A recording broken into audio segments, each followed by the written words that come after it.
Pernahkah kamu merasa lelah? Bukan lelah fisik karena seharian bekerja, bukan lelah yang bisa hilang hanya dengan tidur 8 jam, tapi lelah di sini, di dalam jiwa. Kamu merasa seperti lilin yang terus menyala untuk orang lain, menerangi jalan mereka, menghangatkan hidup mereka, tapi perlahan-lahan tubuhmu sendiri meleleh, habis, dan akhirnya padam. Kita diajarkan sejak kecil untuk menjadi orang baik. Bantulah sesamamu, jangan egois, dahulukan orang lain. Kalimat-kalimat itu indah, sungguh, dunia ini butuh kebaikan. Tapi, pernahkah ada yang memberitahumu bahwa terlalu banyak memberi, tanpa pernah mengisi ulang kembali, adalah bentuk penghancuran diri yang paling halus? Hari ini, saya ingin mengajakmu berbicara tentang sebuah ide yang mungkin terdengar kontroversial, sebuah ide yang mungkin akan membuat keningmu berkerut. Berhenti membantu orang lain. Fokuslah jadi egois dulu. Tapi tunggu, jangan matikan video ini. Saya tidak sedang mengajarkanmu menjadi orang jahat. Saya tidak memintamu menjadi narsisistik yang tidak peduli pada dunia. Justru sebaliknya. Saya ingin kamu menjadi egois sejenak, agar kamu bisa memberi lebih banyak di kemudian hari. Saya ingin kamu berhenti membantu dengan cara yang salah, agar kamu bisa mulai mencintai dengan cara yang benar. Mari kita duduk sejenak, tarik napas dalam-dalam, dan bedah pemikiran ini bersama-sama.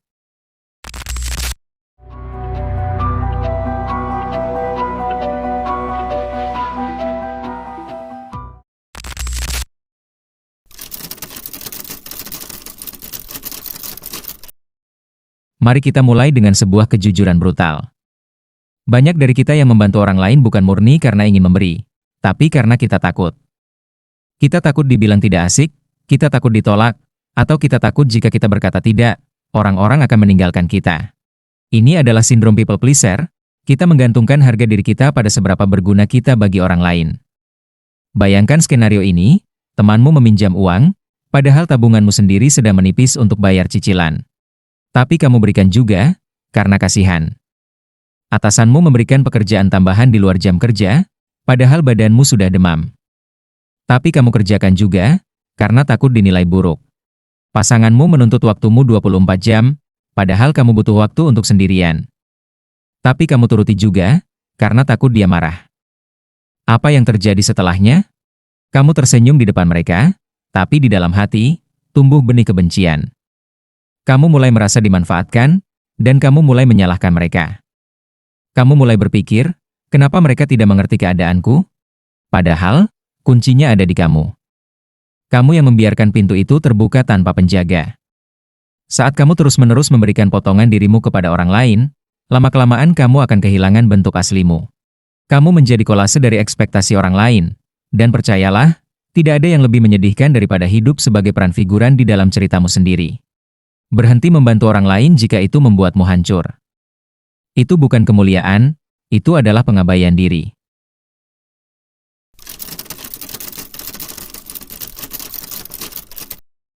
Jika kamu pernah naik pesawat, kamu pasti hafal instruksi pramugari sebelum lepas landas.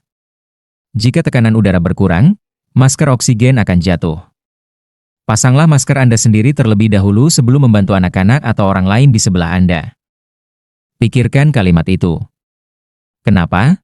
Bukankah itu egois? Bukankah kita harus menyelamatkan yang lemah dulu? Jawabannya adalah logika sederhana. Jika kamu pingsan, karena kekurangan oksigen saat sibuk memakaikan masker ke orang lain, maka kalian berdua akan celaka. Kamu tidak bisa menolong siapapun jika kamu sendiri tidak bisa bernapas. Dalam kehidupan nyata, oksigen itu adalah energi mentalmu, kesehatan fisikmu, kestabilan finansialmu, dan kebahagiaan batinmu. Banyak dari kita mencoba menjadi pahlawan dengan paru-paru yang kosong. Kita mencoba menasihati teman yang depresi, padahal kita sendiri sedang stres berat. Kita mencoba meminjamkan uang, padahal keuangan kita sendiri berantakan. Menjadi egois dalam konteks ini berarti memastikan suplai oksigenmu aman. Menjadi egois itu artinya kamu tidur cukup agar besok bisa bekerja maksimal. Menjadi egois itu artinya kamu menabung dan investasi untuk dirimu dulu, agar nanti kamu bisa bersedekah tanpa rasa was-was. Menjadi egois itu artinya kamu berani berkata tidak pada ajakan nongkrong yang tidak penting, agar kamu bisa membaca buku dan meningkatkan kualitas dirimu. Ini bukan tentang tidak peduli, ini tentang strategi jangka panjang. Dunia tidak butuh martir yang mati konyol karena kelelahan, dunia butuh orang kuat yang bisa menopang beban bersama. Dan kamu tidak bisa menjadi kuat jika kamu tidak pernah fokus pada dirimu sendiri.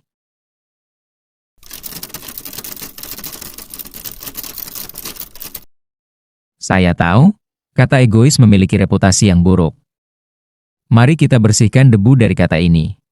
Ada dua jenis egois. Pertama, egois toksik. Ini adalah ketika kamu menyakiti orang lain demi keuntunganmu sendiri.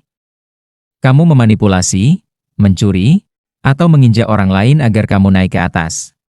Ini yang harus kita hindari. Kedua, egois sehat atau healthy self-interest. Ini adalah ketika kamu memprioritaskan kebutuhanmu agar kamu bisa berfungsi sebagai manusia yang utuh. Egois sehat adalah ketika kamu menetapkan boundaries atau batasan. Batasan itu seperti pagar rumah. Pagar bukan dibuat untuk menyerang tetangga, pagar dibuat untuk menjaga apa yang ada di dalam agar tetap aman dan indah.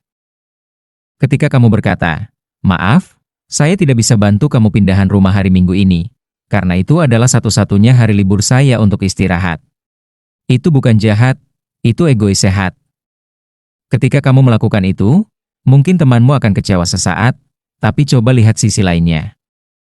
Minggu depan, ketika kamu bertemu temanmu, kamu datang dengan energi yang penuh, senyum yang tulus, dan badan yang segar. Interaksimu akan jauh lebih berkualitas dibandingkan jika kamu memaksakan diri membantu dengan wajah cemberut dan hati yang mendongkol. Ingatlah ini, kualitas bantuanmu bergantung pada kualitas kondisimu. Bantuan yang diberikan dengan setengah hati, seringkali lebih menyakitkan daripada penolakan yang jujur.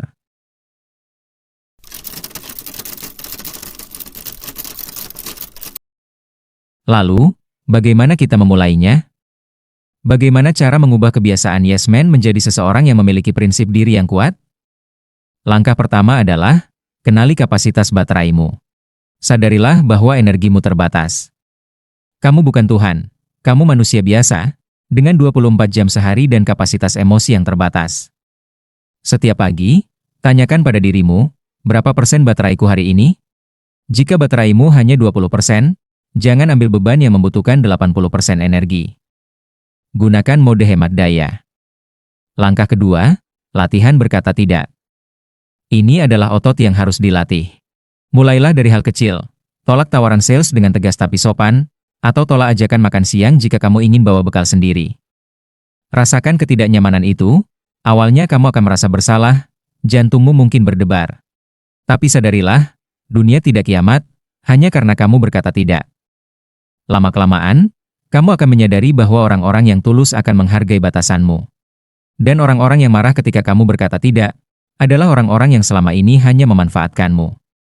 Biarkan mereka pergi. Langkah ketiga, jadwalkan me time sebagai prioritas utama, bukan sisa waktu. Biasanya kita memasukkan jadwal istirahat atau hobi di sisa waktu setelah semua kewajiban selesai. Masalahnya, kewajiban tidak pernah selesai. Maka balik logikanya, masukkan jadwal me time dulu ke dalam kalendermu. Itu adalah janji temu dengan dirimu sendiri. Jangan batalkan janji itu hanya karena ada orang lain yang meminta waktumu mendadak. Hormati dirimu sendiri sebagaimana kamu menghormati bosmu.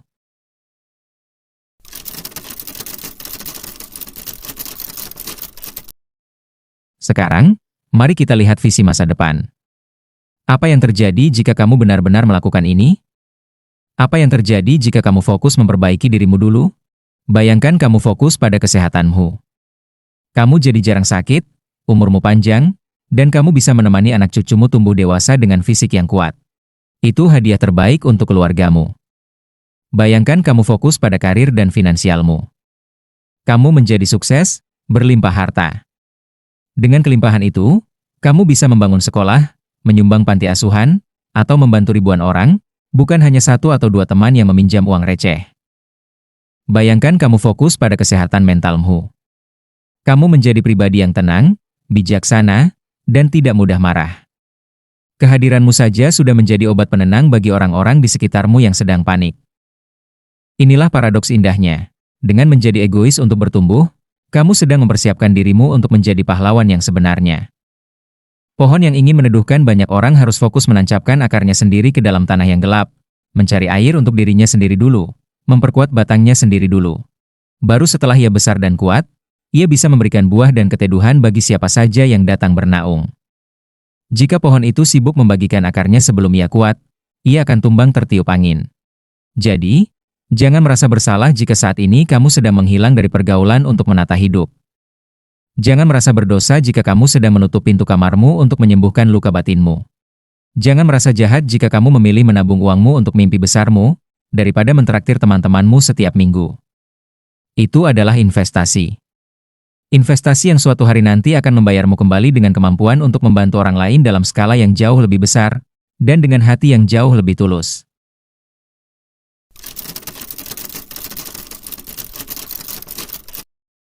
Mulai hari ini, berjanjilah satu hal pada dirimu sendiri.